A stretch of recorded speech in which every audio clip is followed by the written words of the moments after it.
Stephanie here with Living Acts 29 Ministries. Today we're continuing our year in the Word with John chapter 2. I'm going to be reading again out of the NLT, so let's begin. And the next day there was a wedding celebration in the village of Cana near Galilee. Jesus' mother was there, and Jesus and his disciples were also invited to the celebration. The wine supply ran out during all of the festivities, and Jesus' mother approached him, saying, "They have no more wine."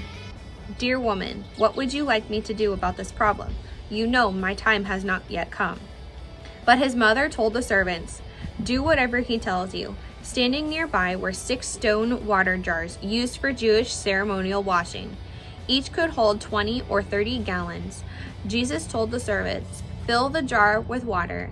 When the jar had been filled, he said, "Now dip some out and take it to the master of the ceremonies." So the servants followed these instructions. And when the master of the ceremonies tasted the water that was now wine, not knowing where it had come from, though of course the servants knew, he called the bridegroom over.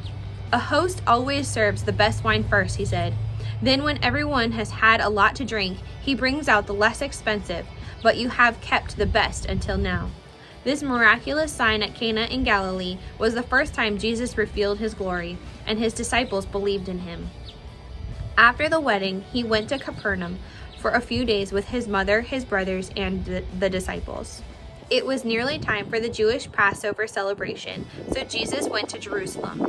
In the temple area, he saw merchants selling cattle, sheep, and doves for sacrifices. He also saw dealers at tables exchanging foreign money.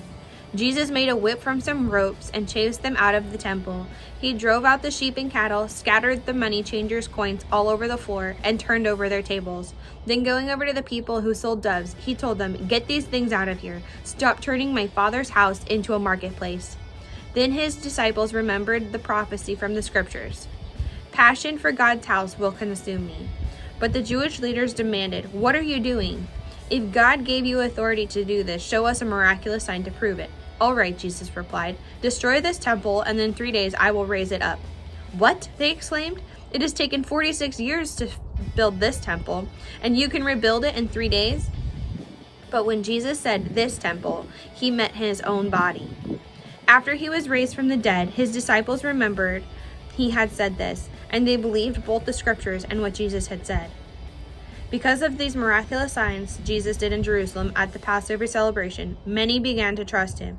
But Jesus didn't trust them because he knew all about people. No one needed to tell him about the human nature, for he knew what was in each person's heart.